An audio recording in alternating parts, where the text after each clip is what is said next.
Welcome back to another Weatherford Genius tutorial. My name is Andoni, and today we're going to be going over your intelligent safety features. These safety features can vary depending on which model, year, or packages you have equipped on your vehicle. You can locate this button by looking right next to your hazard lights in the middle of your dashboard. It'll go ahead and take you to your full menu here, where you have the option to either have everything on, which is denoted by all on.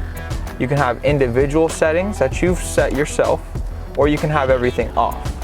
The way you do this, once you click that button, you'll then go into configure individual. All of your safety features are listed. In this particular car, we have forward collision mitigation. Forward collision mitigation is where your car has a frontal collision warning and a pedestrian warning with a brake intervention. Lane departure warning is where your car above 40 miles per hour will notify you when you exit your lanes. It will notify you by giving you a slight vibration to your steering wheel, where the car will actually steer you back into the lane if you exit your lane, or make a lane change without a blinker. Your car is going to think that you're veering out of your lane, and it will go ahead and move you right back into it. You can always shut this off by unchecking that box. However, from the factory, BMW will have that on.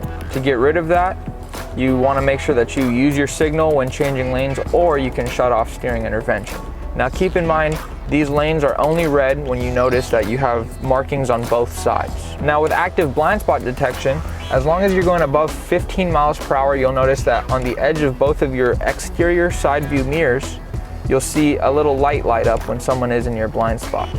With this option, you do have the ability to change your warning, whether you want early, medium, or late. Once you've completed your individual configuration for your intelligent safety features, you then want to make sure you utilize your preferred settings by making sure you keep the car on individual. Thank you for tuning in to another Weatherford Genius tutorial. We'll talk to you soon.